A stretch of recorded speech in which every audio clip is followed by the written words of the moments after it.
Welcome to the Jenna Ellis Show, sponsored by Legacy Precious Metals. There has never been a better time to invest in precious metals. Visit legacypminvestments.com. That's legacypminvestments.com.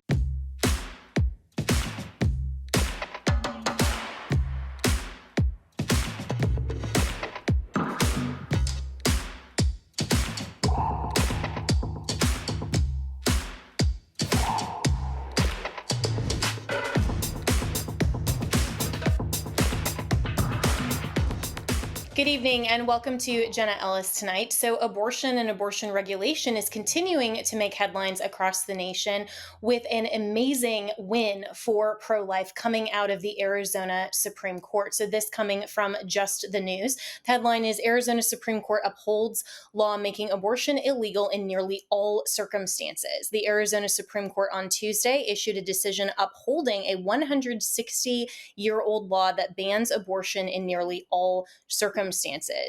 In light of this opinion, physicians are now on notice that all abortions except those necessary to save a woman's life are illegal, and that additional criminal and regulatory sanctions may apply to abortions performed after 15 weeks gestation, the court wrote in its opinion.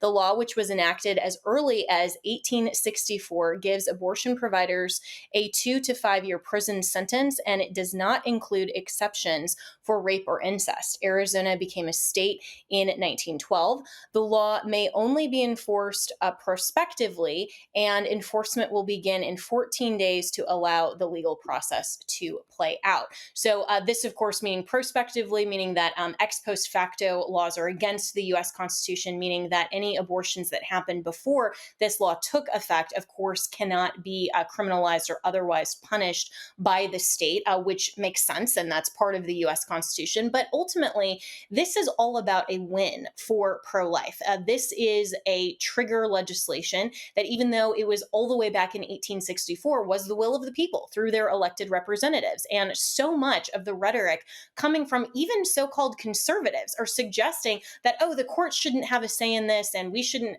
leave abortion regulation up to the courts. Well, the court was simply enforcing the law that was passed by the people and their elected representatives in Arizona, which then became a state. And this law was actually further ratified as early as 2022 and as recently. So this is all about making sure that conservatives understand what is really at play here. We are backing off from the abortion regulation issue very prematurely and totally unnecessarily. Why do we always back away from significant wins as soon as we achieve them? What happened in Arizona should be happening in every state across the nation if pro-life conservatives understood their message and we understood what it means to actually win. And so when David Brody sat down with CBN News and talked to Speaker Mike Johnson, this is what Mike Johnson had to say about pro-life. Listen to this. Abortion, obviously, this has been really tough and from a messaging standpoint by Republicans. I mean, it really does appear that they blew it out of the gate after Roe v. Wade. What's going on exactly in terms of your suggestion to Republicans on how they maneuver through this issue? But specifically, let me start with President Trump, obviously coming out just recently and not necessarily saying he's not going to there's going to be no federal abortion ban, but he is saying let's leave it to the states, which that is what the pro-life community have been saying when Roe was in place. So it seems to be a consistent pro-life position. But how do you see what President Trump specifically said? Yeah, I come from that movement. I was one of the litigators who litigated pro-life cases for about 20 years before I came to Congress. And it was part of our argument. We always argued that Roe was an egregiously unconstitutional decision because they invented the federal right to abortion out of thin air. Obviously, it's not mentioned in the Constitution. It's not in its context or its text. And so Roe really did rip that right away from the states, the people in the states who were legislating in that arena prior to January of '73. We finally did have it overturned, and that was part of our argument. I think that's what President Trump was articulating in his video that he released here a while ago. So, with all due respect to Speaker Mike Johnson, I don't think that Republicans and conservatives have always been consistent with what we mean by pro life. Yes, we have always wanted the issue of abortion regulation to return to the states, but that doesn't mean, like what President Trump said, that regardless of whether your state is red or blue, whatever states decide and direct democracy, the will of the people, that is always sound, or that even we, the people, or the states have unlimited power to simply enforce whatever morality and law we decide to divine of our own consent. That's not what our US Constitution actually means when we look at the Declaration of Independence that gave America its mandate, and the Constitution is simply the nuts and bolts of how we have a well ordered society. If we understand that our rights are from God, our Creator, and the sole purpose of government is to preserve and protect those rights, the chief among them is the right to life. No power is given to the federal Congress, to the states, or to the people to actually allow the taking of innocent life without due process. The 14th Amendment actually affirms that proposition and requires that there has to be equal protection and also due process when you are attempting to infringe upon the most sacred of all rights, which is life. And somehow Republicans have forgotten that. And the main contention and issue that I took with President Trump's statement that he had on Monday was that it seemed like a backing off and a weak statement that Mike Johnson even seemed to affirm, which, I understand he's supporting Trump for president, so he probably feels like he has to affirm or at least spin whatever Trump says. But the main issue is that it seems like now that Roe is back, that's now been dissolved, and the issue of abortion regulation is returned to the states. Now we, the people, can simply do whatever we want. The pro-life movement is happy. That's what we've always wanted, right? Is just for blue states to be able to, like my former home state of Colorado or California, have abortion all the way up until the moment of birth. No pro-lifer is actually for that. Are you kidding me? We need to make sure that we are consistent pro-lifers. What does that mean? It means that no government power, whether that's state, federal, or the sheer will of the people, can foreclose or take an innocent life, regardless of the circumstances of conception, without due process. And obviously, an innocent child, regardless of the circumstances around conception, cannot possibly have due process when they haven't even yet been born. There is no process that would say that you deserve the death penalty just because of the choices of your parents and the circumstances around your birth. So pro-lifers need to be consistent. We need to take this moment in Arizona. We need to take this moment all the way back from several years ago when Roe versus Wade was overturned and actually articulate a better message, what it means to be pro-life. What that actually means is that we look to God, our Creator, at the rights that are pre-political, that outflow from God Himself. And then we have our US Constitution that allows us legitimately to enact moral law. And we enact moral law all the time. What we prohibit, what we allow, that's based on someone's morality. So pro-lifers need to be consistent and not just say whatever blue states do, hey, that's okay. We did our job. We overturned Roe. That's all we're responsible for. No, be better than that, pro-lifers. We'll be right back with more here on Jenna Ellis Tonight. Throughout history, there are clear moments that define our nation's path, and now you can own a piece of that history. I'm thrilled to announce the official Newt Gingrich contract with America coin from our friends at Legacy Precious Metals in partnership with Speaker Gingrich. This limited edition 1 ounce 99.99% silver coin commemorates the historic victory in 1994 when the Republican Party, under Speaker Gingrich's guidance, took control of Congress. The Newt Gingrich contract with America coin also symbolizes the transformative political platform that led to the landmark achievements like the overhaul of the U.S. welfare system and the Balanced Budget Act. This is a limited edition coin that will sell out. So whether you're looking for the perfect gift or you want to own a piece of history, act fast before they run out. The Newt Gingrich contract with America coin is more than an investment. It's a tribute to honest government and America. You can order it online at newtgingrichsilvercoin.com. That's newtgingrichsilvercoin.com and use promo code Jenna, that's JENNA, to get $10 off your purchase. Go to newtgingrichsilvercoin.com now.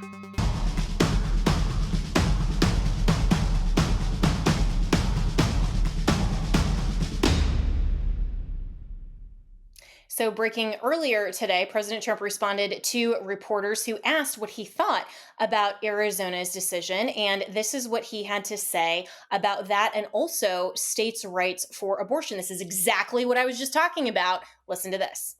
Did Arizona go too far? Yeah, they did, and that'll be straightened out. And as you know, it's all about states' rights. That'll be straightened out.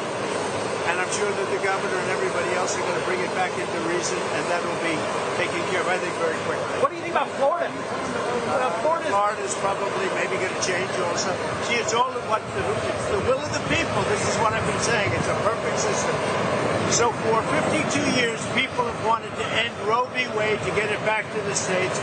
We did that. It was an incredible thing, an incredible achievement. We did that, and now the states have it, and the states are putting out what they want. It's the will of the people. So Florida's probably going to change. Arizona's going to definitely change. Everybody wants that to happen. And you're getting the will of the people. It's been pretty amazing when you think.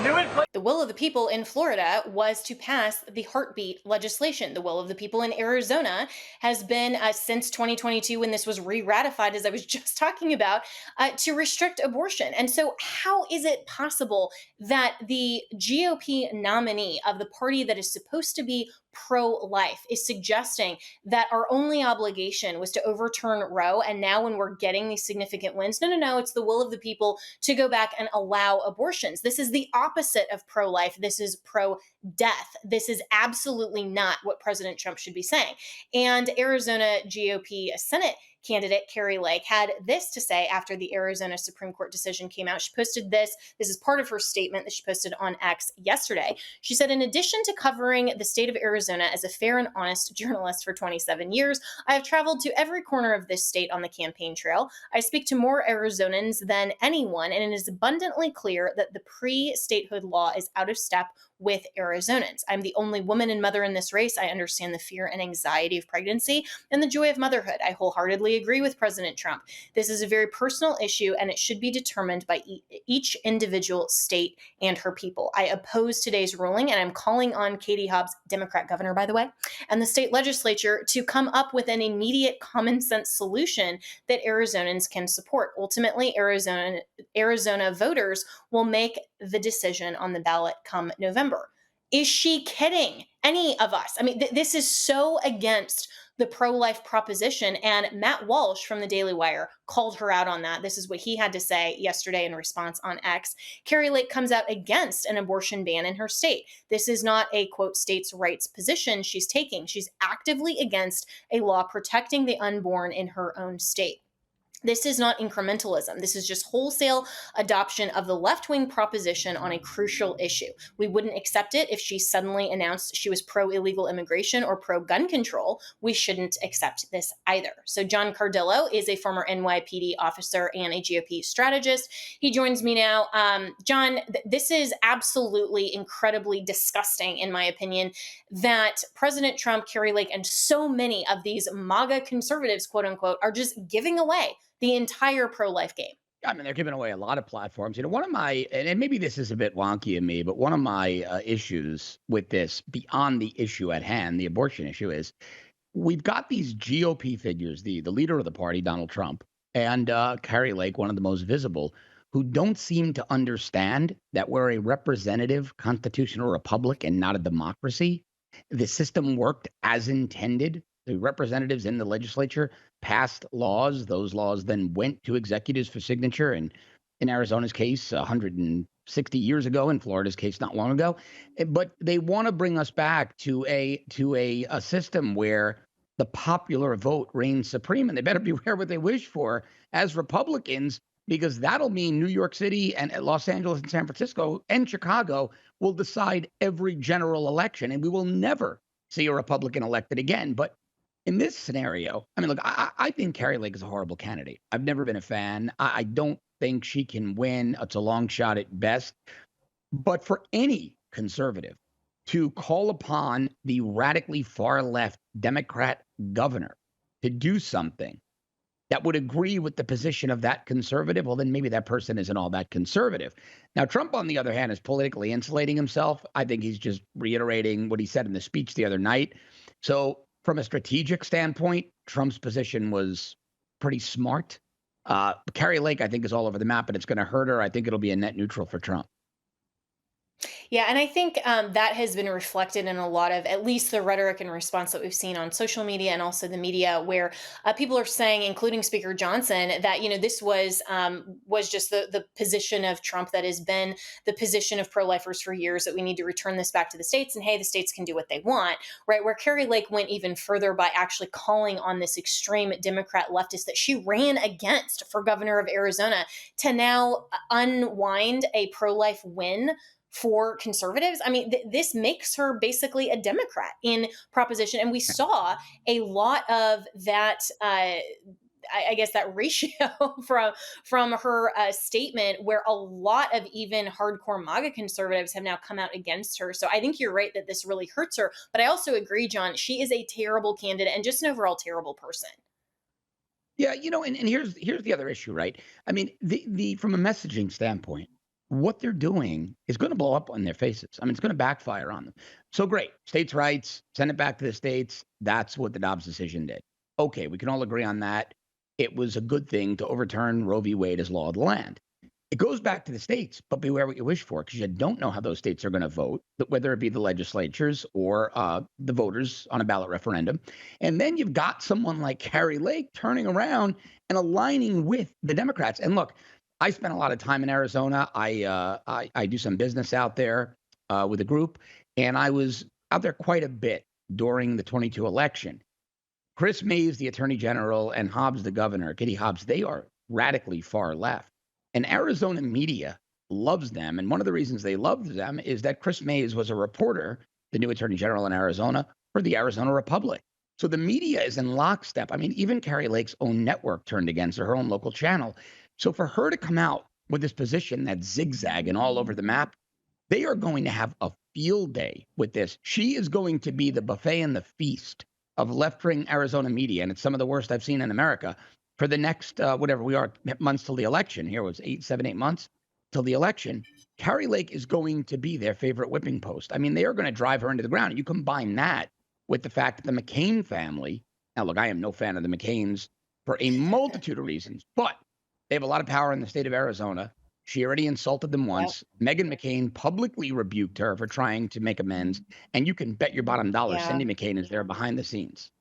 Well, thanks, John. I couldn't agree more. And we'll be right back with more here on Jenna Ellis Tonight.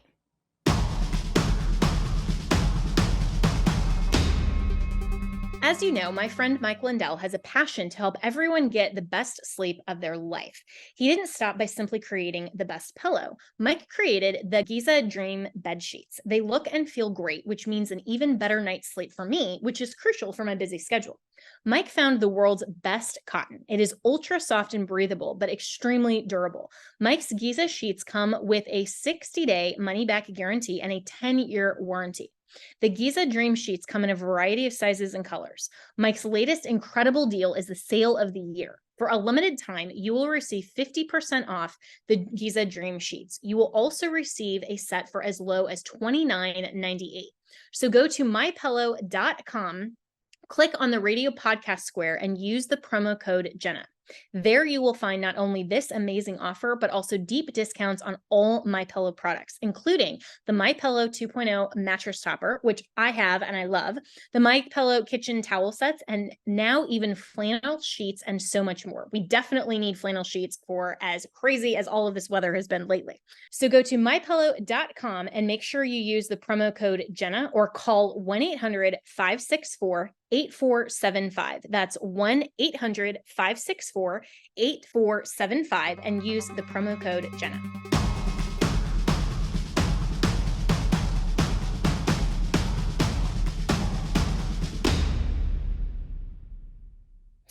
Well, now that the issue of abortion regulation, for all intents and purposes, really has been returned to the states because Congress is very unlikely in both houses and also with the White House to have any consensus on abortion regulation, at least in the near future. What does the landscape actually look like, and how should conservatives stand up for the pro-life message in terms of legislation that we can actually pass in the states? Walker Wildmon is the vice president of the American Family Association Association and works also with AFA Action, which is doing a lot of the legislative work in the states for this very purpose. So Walker, thanks so much for joining. And first, I want to get your comments on the Arizona Supreme Court case, because a lot of people are suggesting that, this goes against the will of the people, but the legislation was passed. It just happened to be passed in 1864, but then ratified again most recently in 2022. So this is the will of the people, and this is exactly what states should be doing. Yeah, this ruling was a very good ruling. It was a constitutional ruling from a state standpoint with the state Supreme Court there in Arizona. And just because, to your point, just because a law was passed 100, 150, 170 years ago doesn't mean that the law is invalid, non-applicable, unenforceable. That's just not the case. We have a litany of laws on the books in states around the country that are over 100 years old. This is not unusual. Now, did anybody think that an 1864 law would be resurrected, if you will, by the state Supreme Court in 2024? Probably not, but it is what it is. And it's a legal, constitutional, sound argument by the state Supreme Court there in Arizona. And to your point, this issue is pretty much at the state level. It doesn't mean that conservatives and pro-lifers can't take action in Congress or in the judicial system at the federal level. But as far as making actual headway on the life movement and saving more babies from abortion, the states is where the battle is taking place. So, how does AFA Action in particular look and identify opportunities for legislation that can promote life issues and conservative issues in general, but specifically pro-life issues now that the battleground really is the states? What we're trying to do is we're trying to set the bar and send a clear message as to what does it mean to be pro-life. And right now, unfortunately, we get mixed signals. We get mixed opinions on what it means to be pro-life. But we believe that abortion is the taking of an unborn child, the taking of an unborn child's life, and it shouldn't be permissible under any circumstances. And one of the misnomers out there is that, well, we've got to have abortion for medical reasons. And that's just not the case. Some people cite rape and incest and life of the mother. With the first two, rape and incest, so what you're saying by saying we should have exceptions for rape and incest is that we should take the life of the child if it's conceived under unfortunate circumstances. Well, that's not a moral case at all. And then lastly, the one thing I want to mention is that the life of the mother is a faux argument. It's a fake argument. It's not a medically sound argument. An incidental miscarriage, when the doctors attempt to save the life of the mother and the child through a preterm delivery, that's not abortion. Abortion is the targeting of the life of the child, intentionally taking the life of the child through unmedical, unnecessary means. So I just wanted to clear up some of these misnomers out there that we have to have abortion for medical reasons. That's just not true. So what we're trying to do is we're trying to raise the bar and send the message that life is precious from conception to natural death and should be protected through any legal and constitutional means. And this argument is the only argument that's morally sound, because truth is the same yesterday, today, and forever, and we know that. And yet it seems like a lot of conservatives and Republicans are shying away from this message, and they're not wanting to take up legislative measures. In fact, even Cari Lake, who is the GOP candidate for Senate from Arizona, came out with that statement that we just talked about that is backing off from the pro-life message and actually encouraging a Democrat governor to take action to undermine this significant win in Arizona. What's going on with the pro-life movement that when we actually get wins, we're immediately seeking to apologize for them? Yeah, unfortunately, Cari Lake and in some degree President Trump and some of the other Republican leaders, if you will, have been listening too much to the pollsters. And here's what the pollsters are saying to their defense. They're saying the abortion issue is going to take you down.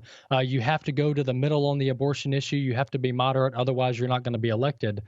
I would argue against that premise. I would say the fact that Republicans have sent mixed signals for decades on this issue. Some Republicans say they're for abortion. Some say they're against. Some say they want some exceptions.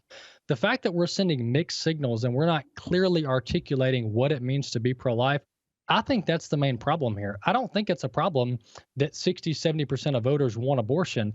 I think it's a problem that we're not sending a clear signal. So we need to have a clear, concise, and articulate message that we want to protect babies, moms and dads. We don't want women and fathers to have to go through the trauma that abortion brings on not only the baby, but the mother and the father as well. So we're pro family, pro child, and we want to protect everybody. That is the most pro woman, pro family message that we can send.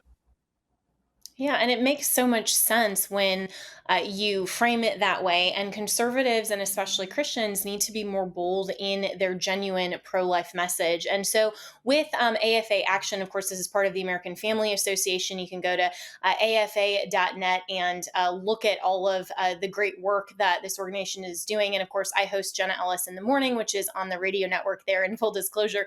So, I'm obviously a proponent of everything that AFA does. But how are you specifically helping promote this legislation and convincing legislators who may be concerned that these types of measures or initiatives aren't passing because of what we've seen recently in Ohio and Iowa, when we've had some of these measures on the ballot that haven't passed, unfortunately? Yeah, we're primarily working in three areas right now. Wherever we can limit abortion and bring it down to zero babies taken through abortion, that's what we want to do. We actually helped author the Dobbs case that in Mississippi that made it to the Supreme Court to overturn Roe. We're pushing that in multiple states. We're also helping pregnancy resource centers. These pregnancy resource centers are nonprofits. They run on low budgets. They need help. So that's what we're doing through private means and also tax credits in multiple states. And then lastly, we're fighting back against these misinformation ballot initiatives. Kansas, Ohio, now we're seeing them try it in Florida. We're going to see them try it in Arizona in November. So we have to push back against these billions of dollars in dark left-wing money coming into these various states to mislead the voters. This is about, do we want to protect women and babies or do we not? And we have to choose the side of life, and that means defeating many of these pro-abortion ballot initiatives. Absolutely. And we have to be very clear with the messaging so that the voters aren't confused and they know exactly what they're voting for. So, Walker Wildmon, thank you so much. And you can go and see all of the great work that the American Family Association is doing and AFA Action. So, we'll be right back with more here on Jenna Ellis Tonight.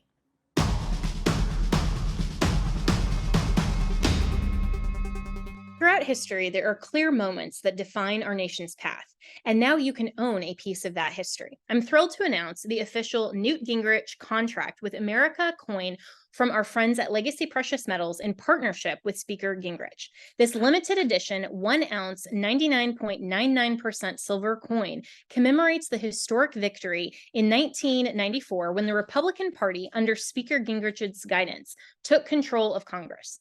The Newt Gingrich contract with America coin also symbolizes the transformative political platform that led to the landmark achievements like the overhaul of the U.S. welfare system and the Balanced Budget Act. This is a limited edition coin that will sell out. So whether you're looking for the perfect gift or you want to own a piece of history, act fast before they run out.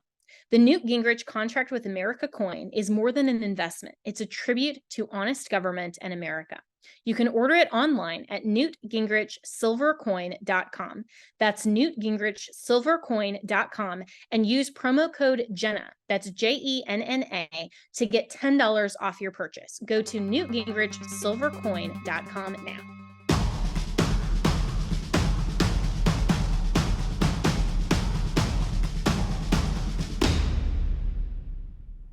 Turning now to foreign policy, President Biden continues to be at odds with Israel. And this headline coming from NBC News says Biden says that Netanyahu is making, quote, a mistake with his handling of the Israel-Hamas war. President Joe Biden upped his criticism of Israeli Prime Minister Benjamin Netanyahu's role in the Israel-Hamas war, but did not indicate any significant changes in U.S. policy toward its Middle East ally.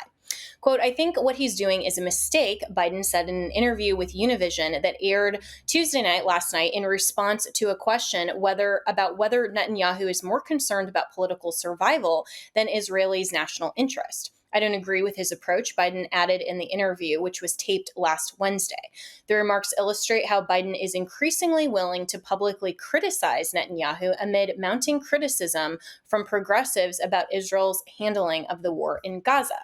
Joining me now is Josh Hammer, who is the senior editor at large for Newsweek and host of the Josh Hammer Show. And Josh, this seems like it's not a great position for Joe Biden to not be backing our ally, and it seems like he's just continuing to be at odds with Netanyahu. What is going on? Is this all just about the 2024 election and Michigan and making sure that progressives are happy somehow?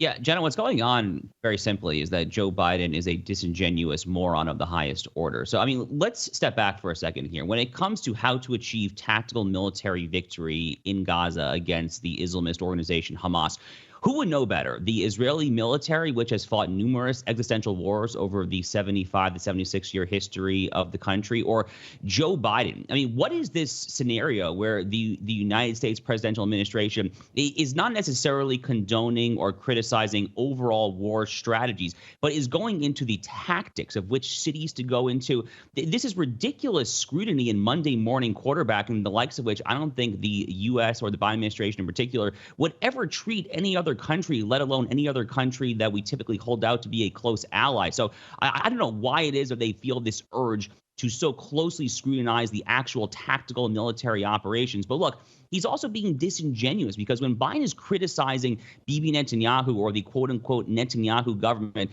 he's trying to use Bibi as some sort of scapegoat, but he's totally ignoring the actual polling, which shows that when it comes to what's actually happening in Gaza with this mission to extirpate and eradicate the Hamas terrorist organization, the overwhelming majority of Israelis support that. So right now, there's been this huge standoff ready to go into Rafah. That is Hamas's southernmost stronghold. That is where Israelis believe the final Hamas battalions are, and where the remaining hostages, God willing, those who are still alive, are going to be held.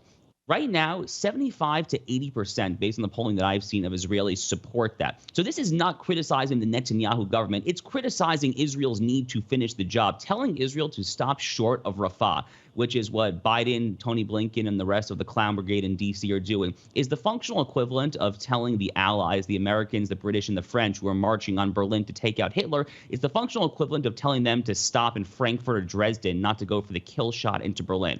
It's ridiculous. I guess it is due to domestic political concerns. It's probably going to backfire there, to be honest with you, because Dearborn, Michigan, maybe will be persuaded by this sort of rhetoric and this sort of tough talk. But with every radical person you're going to win over in Dearborn or Minneapolis, Minnesota, you're going to lose a lot of swing voters, a lot of more moderate people who take the common sense approach to stand by our ally in swing states like Arizona, Georgia, Wisconsin, and so forth. So even on its own terms, the political calculation, I think it's going to backfire for him.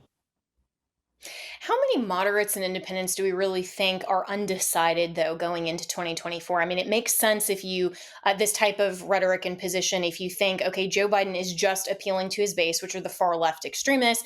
And of course, Trump is having to appeal to his base, which is the far right. And yet, both Trump and Biden seem to believe that there are these moderates and independents that they will win over when Trump is backing off of the issue of abortion regulation. And now Joe Biden seems to not really care actually about the voters that you're talking about in some of these other states. But, so maybe he doesn't believe that there are actually moderates and independents that he has to win over.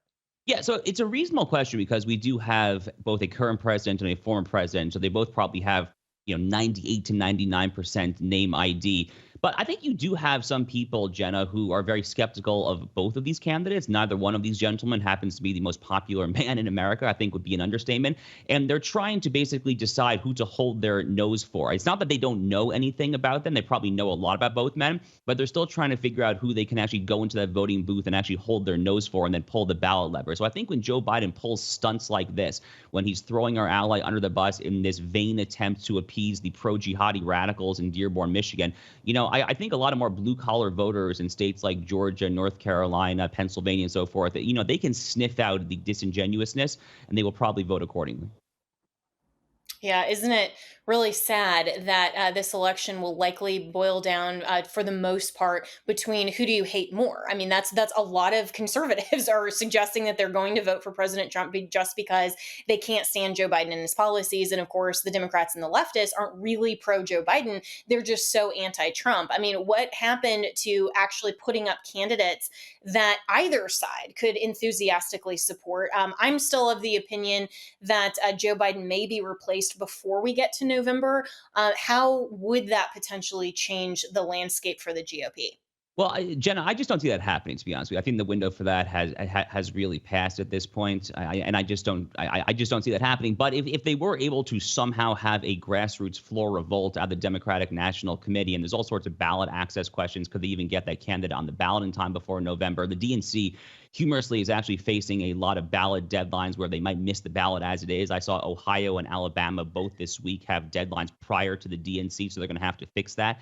But even if they were able to do that, I mean, who are they going to replace that with? It'll probably be like a radical left winger, the likes of which the swing state voters still wouldn't very much like to vote for in the first place, right? I mean, maybe it would be like a Gavin Newsom. That's who gets a lot of talk, Kamala Harris. So I'm not sure the calculus ultimately changes that much. But it seems like the Biden strategy, which would presumably be the strategy of whoever they could replace Biden with, is to shore up that left flank and basically forsake the middle 80% of the country, essentially. Yeah, and so I mean, to your point, who would replace Biden that would actually be any better in terms of the moderates or independents if they exist? But in just the last about 30 seconds we have here, so what does Trump need to do to win over those voters, at least on the question of Israel? I mean, he does have the Abrahamic Accords and all of the things that he did in his administration as a track record.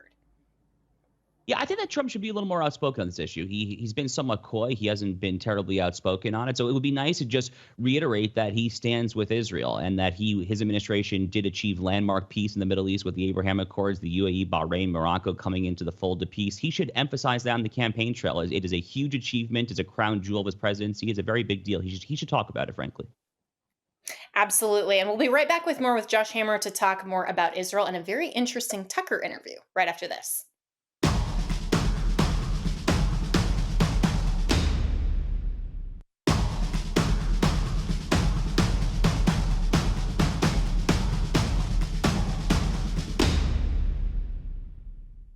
Continuing my conversation with Josh Hammer, who is the senior editor at large at Newsweek and also the host of the very fascinating, you should totally watch, Josh Hammer Show.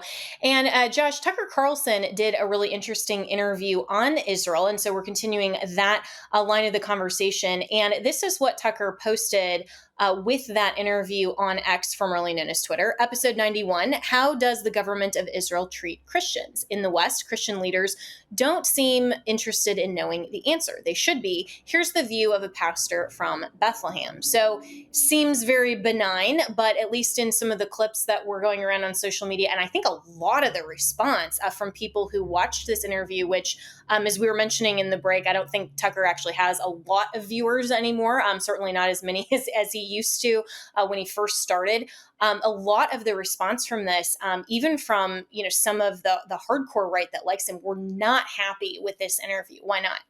Well, Jenna, this was an absolutely disgraceful interview. I mean, there's a lot to unpack here, so I'll try to do it the best I can. So first of all, the pastor is a well-known anti-Israel, pro-PLO, pro-Hamas pastor. This is someone with a checkered history of being a vociferous critic of the state of Israel. He does not even think the state of Israel should exist. In fact, in his Twitter bio, if you look at the location, it actually says occupied Palestine. So, I mean, that kind of gives away the game right there. That kind of gives away his whole stance. But, it's worth reiterating here that, he's in Bethlehem. Israel doesn't actually have day-to-day control over the city of Bethlehem. The Palestinian Authority under the Oslo Accords from the 1990s has day-to-day control over Bethlehem. And unfortunately, since the Palestinian Authority, since Arafat and then his successor, Mahmoud Abbas, who's currently in the 20th year of his 4-year term, since the Palestinian Authority took over in Bethlehem, Bethlehem's Christian population has dramatically shrunk. So going back almost a century ago to the 1920s, Bethlehem was an 84% Christian majority city. The last time that there was polling on this that I saw, which was about 15 years ago, that number was down to 22%. They have Islamicized the city of Bethlehem under Palestinian control. And more importantly, the religious minorities there, which really means Christians because there's not a single Jew in Bethlehem right now because it's the PA, the Christians in Bethlehem have to basically toe the PLO Hamas line or else they are going to get in trouble, potentially even executed. So you don't see a gun being held to the head of this pastor while Tucker Carlson is interviewing him, but that's actually really what's going on. In fact, back during the Oslo Accords of the 1990s, the Christian population in Bethlehem was begging the Israeli government to make sure that Bethlehem stayed under Israeli control, not PA control, because they knew that this exact thing would happen. So there's just too much disinformation there right off the top. Then you start getting into the substance there. And the pastor is just saying wildly inaccurate and just totally just naked lies, for lack of a better term. He's talking about how the IDF was shelling Al-Shifa Hospital back in October at the beginning of the war. That has been shown to be a complete and utter lie. It turns out that it was Palestinian Islamic Jihad, a Hamas Islamist rival inside the Gaza Strip, that tried to fire a rocket into Israel. The rocket ended up landing in the parking lot of Al-Shifa Hospital. It turns out this pastor actually deleted a lot of his tweets suspiciously around October 7th, and then my good friend Jordan Schachtel actually managed to pull a video of him talking about how the Palestinians were successful in their siege on October 7th, and he was really speaking of the slaughtered Israelis in absolutely horrific, inhumane, barbaric terms there. So, Tucker has chosen, I think, to present an extraordinarily disingenuous view of Christians in Israel to his viewers for all of these above reasons. In reality, Israel is the only country in the Middle East which has anything remotely resembling a thriving Christian population. It is a rising population, an expanding population, a population that is afforded full religious liberties, the exact same as Jews and Arabs inside Israel itself. If Tucker, I think, were a real journalist who's trying to learn more about that, then he would have brought on such a guest. Unfortunately, I fear that nowadays Tucker is much more interested in presenting his ideological narrative to his viewers, which increasingly seems to be a Jew skeptical and Israel skeptical narrative. Which I think is really fascinating because there's no way that Tucker doesn't know all of this. It's like he doesn't, do the background checks on the people that he invites on. And, this isn't every night. I mean, he selectively has certain episodes that drop. And so what do you think his ideology actually is that I'm increasingly seeing is very, very different than who he presented himself as when he was on Fox News, which of course, there are editorial decisions and all of that that go into certain networks, and we all understand that. But I think he's showing himself to be a lot different than I think the average conservative first thought. Yeah, it's really unfortunate, Jenna. Look, I used to watch Tucker's monologues on Fox News nightly. I mean, I went on his show once. I genuinely enjoyed watching Tucker on Fox. It turns out I think that Tucker needed Fox, frankly, even more than Fox needed Tucker, because he needed those guardrails. I mean, he needed his staffers, he needed his research assistants. I mean, anyone could have done a quick Google search about this pastor, and then they would have learned what he has said. They would have learned about his organization, which is called Christ at the Checkpoint. It's a deeply, deeply anti-Israel organization that he has been the president of for a very long time. All this is readily available on a very quick Google search.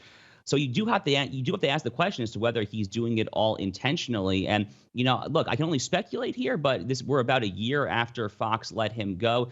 He is struggling for viewership, struggling to retain his audience there. Maybe he's trying to play to the fringe the same way that perhaps Candace Owens will do now that she has been let go by the Daily Wire. So that's really kind of the new axis right now, is Tucker and Candace and maybe a handful of others on the right who are trying to play to this fringe, this Groyper subset. I just call them Nazis. I mean, that's really what they are. Groypers, Nazis, basically the same thing. And that's really unfortunate, again, because I used to genuinely enjoy Tucker, but I think that any fair observer has to ask some of these very challenging questions at this point.